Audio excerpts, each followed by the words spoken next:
Hey, thanks for checking out this video. I am Jim Alfano with the Brook team and eXp Realty. I'm going to try to be short and effective at articulating the point of the NAR settlement, okay? So let me just start off with a very, very short description of the NAR settlement. NAR is the National Association of Realtors, and there were a bunch of sellers, and I believe the Department of Justice may or may not have been a plaintiff, I forget, but definitely there were sellers, and the DOJ was involved, that sued NAR, and they were claiming that there was collusion in the fixing of, and price fixing in the commission, right? So really, the fact is, it was always negotiable, and maybe it wasn't properly articulated to the sellers by all agents. I can't speak to that, but it was definitely always negotiable. But the sellers won this lawsuit. I don't know how, like I said, I don't want to get into the weeds of it. I just want to go, the effect is NAR settled, okay? So to briefly just explain the old way, the listing agent here and the sellers would talk about listing their property. They would negotiate the commissions. And often, let's call it 5%, or let's call it 6%. It doesn't matter. We can call it 10 for that matter. But 5 and 6 are very common numbers. So we'll call it 6. So quite often, the seller would agree to list the property with the listing agent. The listing agent would take a 6% commission. And in the listing agreement would write in that they were offering, let's say, 3% to the buyer's agent. And that would also be promoted on the MLS. So buyer's agents that were perusing properties would see the buyer's agent commission given. And me personally, I would look at it, but I wouldn't ever let that be a deciding factor on what to show my buyers. That would be completely unethical, right? So I knew what the commissions were, and they were typically, except for some very, very few oddball listings, they were almost always somewhere between 2 and 3%, okay? That's not my trying to price fix anything. It's not my opinion. Well, it's my opinion, but it is just on my experience. Almost all the properties, when they were advertising the buyer's agent commission, were somewhere between 2 and 3%.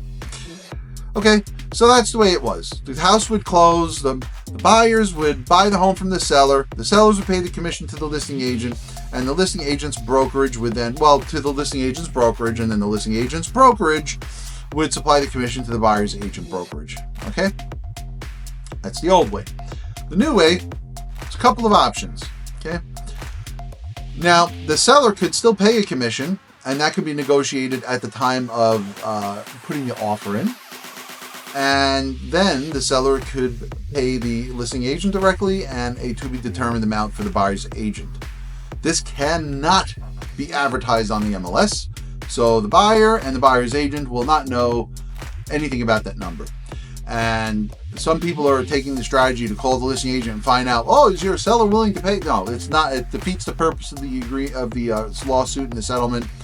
And it's not something I'm going to list properties and entertain people calling or texting and asking about that. No, I'm not telling you. It's kind of like telling people, we're listing the house for 100,000, but we'll take it down to 80. 80 is our low number. No, we don't disclose that. It's part of the negotiations. Okay.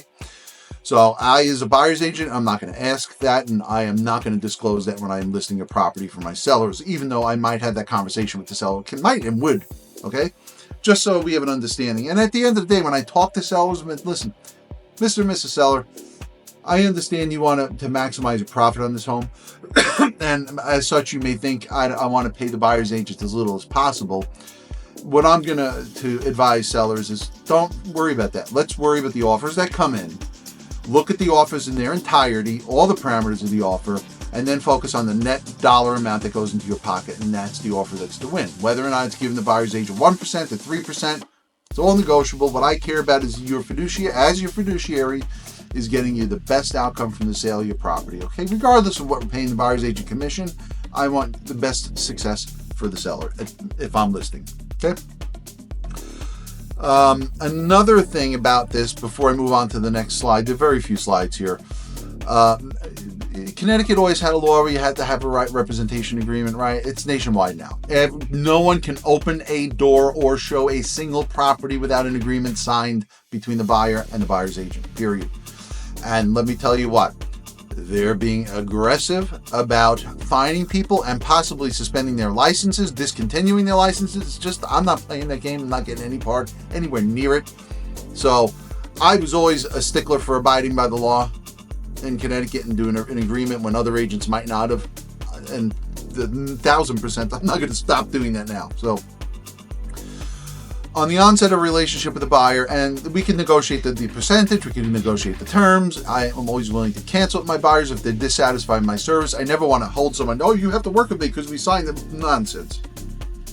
Any of my buyers, if they're dissatisfied for some reason, you're free to go. Okay? Never going to force someone to work with me. I think it's ridiculous. So don't be scared. And I'll put that in the agreement. We can initial that you have a right to cancel. No problem. But we're going to go into a representation agreement and as a buyer and a buyer's agent and have that. So this is one of the ways that the commissions can get paid. The seller pays all. And hopefully for the buyers, that's the case, because sometimes buyers don't have a lot of cash and they don't want, So seller pays all. They give, excuse me, they give the listing brokerage a percentage. They give the buyer's agent brokerage a percentage. It's all negotiated, all flexible. Okay. And then another scenario is where the seller will pay some. So obviously the buyer's not going to pay anything to the listing agent, but the seller could pay all the listing agent and then some of the buyer's agent, and then the buyers could compensate the buyer's agent as well.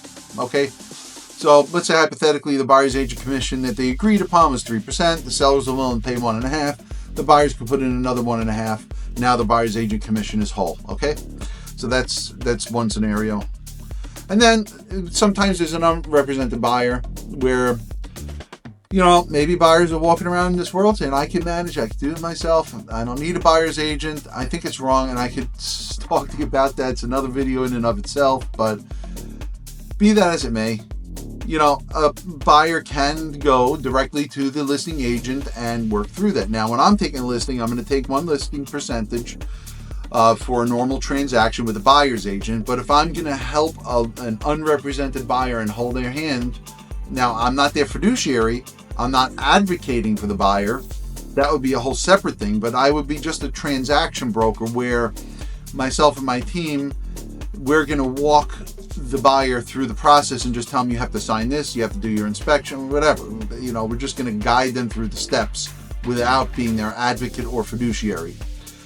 And in that case, I'm going to take a certain percentage for the listing and then another smaller percentage if the buyer comes on their own and there's no buyer's agent period, no buyer's agent commission, then there'll be a small additional percentage for the extra work involved in managing an unrepresented buyer, because it absolutely will be extra work. Dual agency is not something I have done. Well, there was one time I did one. It was a land listing, income restricted. It could only sell for $1 amount, which was under market value. So it was going to sell for that. There was no negotiation, right? So that's the one time I did it. Usually with negotiations, I find it hard to be a fiduciary, or hard if not impossible, to be a fiduciary for both the buyer and the seller and do that effectively and honestly and ethically. So I typically avoid that. If I have the situation, I'll give it to someone else on my team or someone else in my brokerage to manage the buyer. Okay. So that's it in a nutshell. Okay.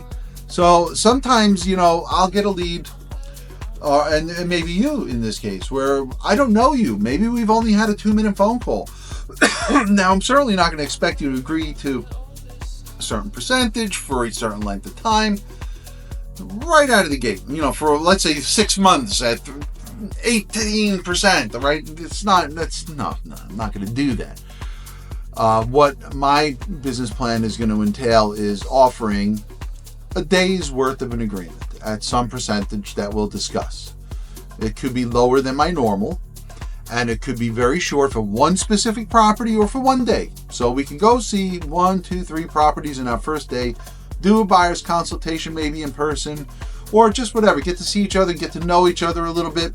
And then after that day, if we're going to continue on and work together, then I would expect a more lengthy agreement. I'm not, it's just, it is what it is. I'm not going to keep doing one agreement per day. It's just not the way I work, and I can explain that to you. We can talk about that all day long. And again, my agreements, I'm never going to hold you to it with regards to moving forward with different properties with another agent. If you're dissatisfied, you let me know. We terminate, you move on. Anything that we worked on together beforehand would be relevant. Anything going forward would be separate and not involving me. So it's really kind of simple. It's not that difficult, and you can pause on this to take a look at it, and I can send you copies of the documents if you don't have them already for your review. But again, the three ways. This is the old way. Seller pays the listing agent then divides the commission and pays the buyer agent out of it, and it's advertised on the MLS. New way, no advertisement to the commission on the MLS for the buyer's agent. Done. Not even really supposed to ask about it. I'm not entertaining that. And it's negotiated upon acceptance of the contract. And then the seller could either pay all to the listing agent and all to the buyer's agent, or the seller could pay some. Seller could pay some, pay all the listing agent, some to the buyer's agent. The buyer could further compensate the buyer's agent to meet the total sum of their commission. I guess we don't have a slide here. It's also very possible that the seller is going to pay the listing agent and nothing to the buyer's agent, and the buyer pays the buyer's agent. Now, another real quick point. The buyer can pay the buyer's agent from concessions, and it also could pay it through the negotiation and put it as part of the loan. I'll walk you through that. Okay, so it doesn't necessarily have to come out of a bank account in cash. Okay, it can be handled in a more traditional manner. All right, it's just really the word is decoupling. The commissions are now decoupled from the old way where everything was negotiated here. Okay, the new way is now buyer and buyer's agent negotiate their commission, and then seller and listing agent negotiate their commission separately and independently of each other. Okay, and then things, when you go on the contract, there can be further negotiations and adjustments as necessary. But that's it. I hope this wasn't too long. I hope this was a good explanation, and I look forward to connecting with you and talking more about it. Reach out. Jim at brookgrouprealestate.com. Jim at Brook with an E at the end. Grouprealestate.com, and have an outstanding day. Bye.